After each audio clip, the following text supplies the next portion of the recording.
Laptop 10 jutaan ini sudah menggunakan RTX 3050 dan beratnya nggak sampai 2 kg. Laptop apa itu? Langsung aja kita bahas di sini.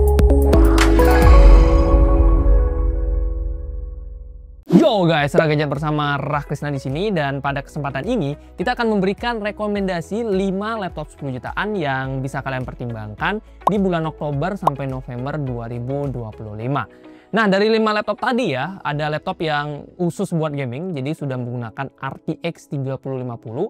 Ada juga laptop yang bisa dijadikan sebagai tablet juga, dan ada laptop yang sudah menggunakan layar OLED 100% sRGB. Menarik nggak sih? Jadi simak aja videonya sampai habis ya, atau kalian bisa gunakan chapter yang sudah kita sediakan. Oke, langsung aja kita mulai dari laptop yang pertama.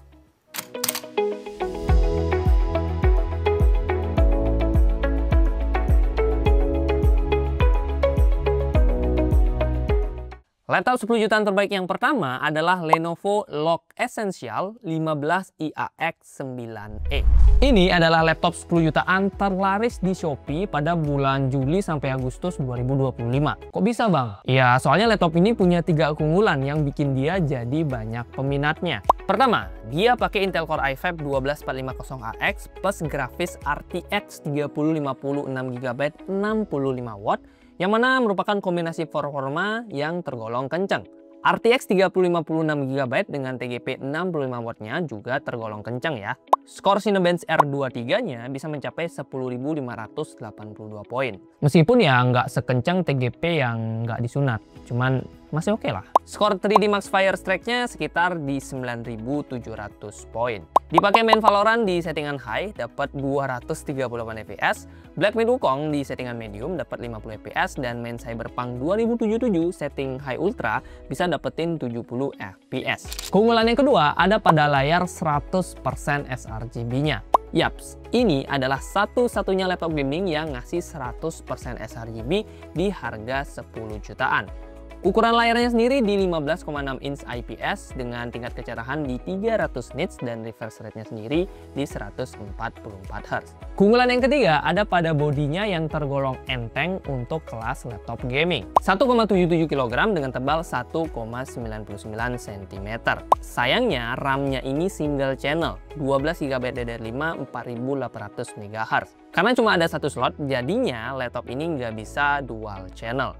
Untung RAM-nya ini masih bisa kita upgrade ya. SSD-nya sendiri cukup lega, 512GB NVMe Gen 4, dan masih ada satu slot SSD ekstra. Untuk baterai 57 Wh-nya cuma bisa tahan sekitar 4 jam pemakaian.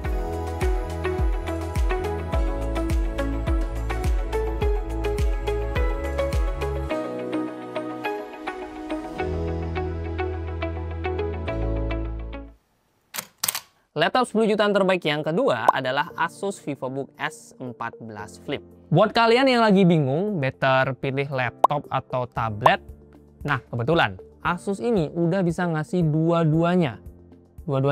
Laptop VivoBook ini bisa dijadiin laptop, ya jelas lah ya, tenda ataupun mode tablet. CPU-nya pakai AMD Ryzen 5 7530U dengan grafis AMD Radeon Graphics, RAM-nya 16GB dual channel, dan SSD-nya 512GB M.2 NVMe Gen 3. Kombinasi spek ini bisa menghasilkan skor Cinebench R23 hingga 7.700 poin. Artinya performanya ini udah cukup buat multitasking ataupun bikin laporan atau sampai editing foto dan video Full HD.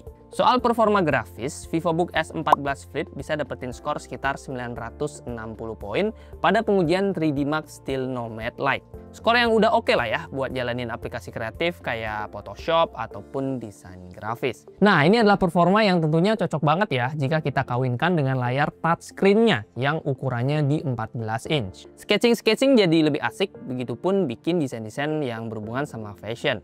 Panelnya sendiri udah oke, IPS dengan resolusi WUXGA. Cuman sayangnya untuk akurasi warna ya masih di 63% sRGB. Jadi emang kurang akurat buat color grading profesional. Hal ini sebenarnya cukup disayangkan ya, mengingat target market dari laptop ini harusnya adalah orang-orang yang kreatif. Ya artinya perlu layar akurat 100% sRGB. Cuman ya udahlah, mungkin next time bisa lebih bagus lagi.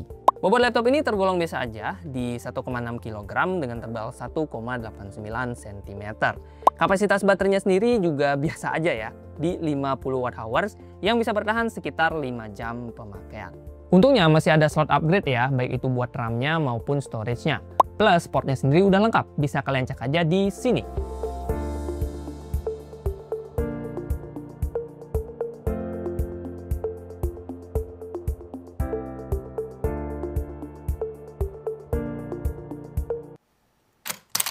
Laptop 10 jutaan terbaik yang ketiga adalah MacBook Air M1. Guys, di kondisi ekonomi kayak sekarang ya, kapan lagi kita bisa dapetin MacBook dengan chip M series ya, di harga 10 jutaan aja. Nah sekarang, kalian bisa dapetinnya sekarang ya, di Oktober ini MacBook sudah lebih terjangkau. Artinya di 10 jutaan yang sekarang, ini akan menjadi salah satu laptop yang tentunya worth it. Nih, dari jeroannya aja udah bisa dapetin chip Apple M1 dengan 8 core CPU dan juga 7 core GPU yang bisa menghasilkan skor sekitar 7.700 poin di Cinebench R23. Kalau kita cuma melihat skor performa dari angkanya aja, ya kesannya bukan yang gimana-gimana, nggak yang wow banget. Tapi soal efisiensi daya, MacBook juaranya. Terbukti dengan kapasitas baterai yang biasa aja 49,9 Wh, MacBook Air M1 bisa dipakai hingga 12-13 jam cuy.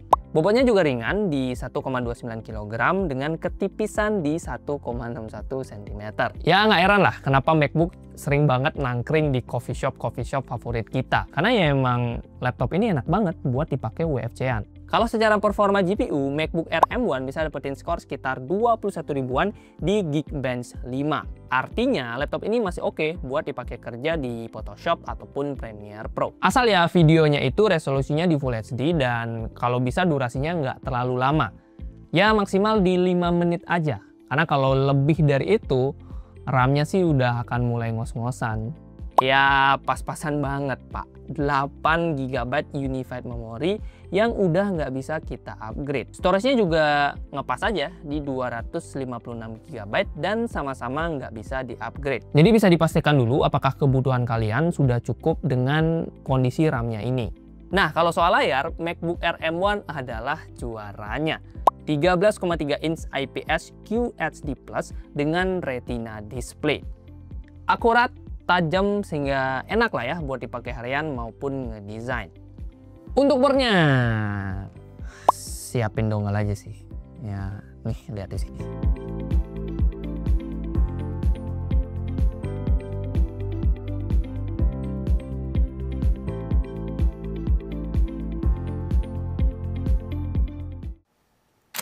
Laptop 10 jutaan terbaik yang keempat adalah Acer Gaming Aspire 7. Laptop gaming tapi tampangnya kantoran.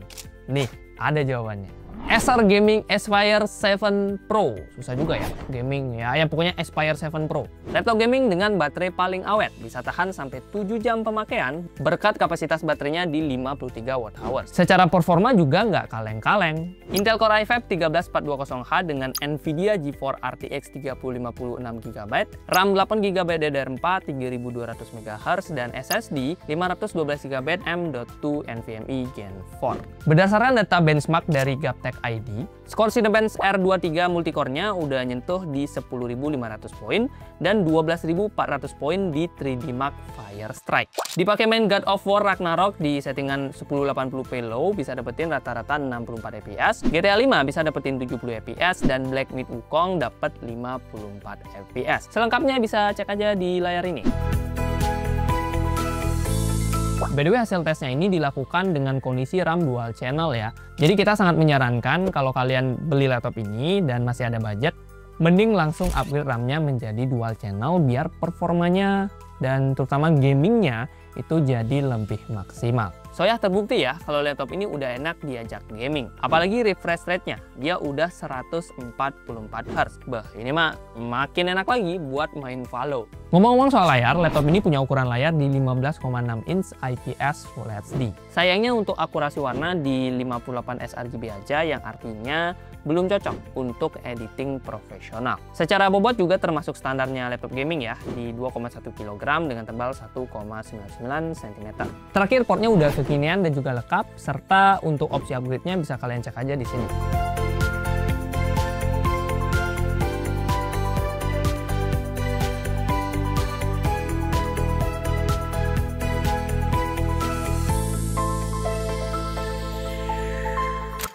Laptop 10 jutaan terbaik yang kelima adalah Lenovo IdeaPad Slim 5i. Buat kamu yang punya budget 10 jutaan dan lagi ngincar laptop produktif dengan layar yang ciamik, ini adalah salah satu pilihan termantap juga. Ya, karena layarnya udah OLED guys. Yes, layarnya udah OLED 100% sRGB dengan ukuran 14 inch dan resolusi Full HD+. Definisi layar yang enak buat dipakai nonton film, kerja harian, sampai editing profesional. Secara performa juga nggak kalah oke. CPU-nya juga pakai Intel Core i5 13420H, yang mana GPU-nya ini Intel USD Graphics, RAM-nya 16GB dual channel LPDDR5, dan SSD 512GB M.2 NVMe Gen 4. Berdasarkan data benchmark di channelnya Venom Stack, Cinebench R23 multicore-nya bisa nyentuh angka di 8.500 poin. Artinya performanya ini tentu udah oke ya buat kebutuhan multitasking, editing video, ataupun tas-tas yang lebih berat lah. Kayak tadi ya, ngedit mungkin video Full HD udah lancar. Dipakai editing foto pun ini masih oke ya, kayak di Photoshop ataupun aplikasi desain grafis ringan di Corel Draw misalkan ya. Karena performanya udah oke dan pas banget jika dikombinasikan dengan layar OLED 100% sRGB-nya. Baterainya sendiri standar aja di 56,6 Wh yang kurang lebih bisa bertahan sekitar 6 jam pemakaian. Kalau soal ergonomis, IdeaPad Slim 5i tergolong cukup ringan di 1,46 kg dengan tebal di 1,69 cm. Untuk portnya sendiri bisa kalian cek aja di sini ya. Harusnya lengkap, ada USB-C, HDMI dan segala macam. Artinya nggak perlu dongle seperti laptop sebelumnya. Plus untuk opsi upgrade-nya bisa kalian cek aja di sini juga.